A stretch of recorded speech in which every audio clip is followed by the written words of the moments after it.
কখন vitamin C ব্যবহার করা সবচেয়ে ভালো, দিনে নাকি রাতে? ভিটামিন সি ব্যবহারের সঠিক নিয়ম জানেন তো? এই ভুলগুলো করলে ভিটামিন সি সিরাম কোনো কাজেই আসবে না। জেনে নিন। ভিটামিন সি সিরাম নিয়ে আমাদের সবারই একটা কমন প্রশ্ন থাকে, এটা কখন মাখবো, সকালে নাকি রাতে? উত্তর হলো, আপনি দুই বেলাতেই এটি ব্যবহার করতে পারেন। সকালে ভিটামিন সি ব্যবহার করলে এটি আপনার ত্বককে রোদের ক্ষতিকর আল্ট্রাভায়োলেট রে এবং পলিউশন বা দূষণ থেকে রক্ষা করে।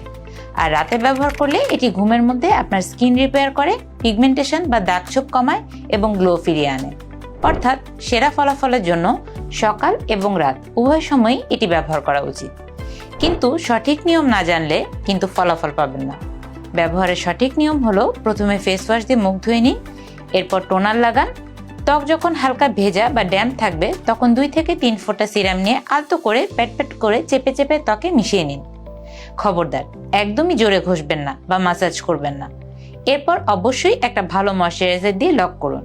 আর দিনের বেলা হলে ময়শ্চারাইজারের পর সানস্ক্রিন অবশ্যই। মনে রাখবেন, ভিটামিন সি সানস্ক্রিনের কার্যকারিতা আরও বাড়িয়ে দেয়। কিছু ভুল একদমই করা যাবে না, যেমন একসাথে খুব বেশি পরিমাণে সেরাম নেওয়া যাবে না। রেটিনল বা এক্সফোলিয়েটিং অ্যাসিডের সাথে একই রুটিনে ভিটামিন সি মিক্স করবেন না। আর হ্যাঁ, ভিটামিন সি আলোতে নষ্ট হয়ে যায় বা অক্সিডাইজ করে, তাই একে সবসময় ঠান্ডা ও অন্ধকার জায়গায় সংরক্ষণ করবেন। ব্যবহারের আগে প্যাচ টেস্ট করতে ভুলবেন না। সঠিক নিয়মে স্কিন কেয়ার করুন, ডিভানিজের সাথেই থাকুন। নিয়মিত আপডেট পেতে ফলো করুন।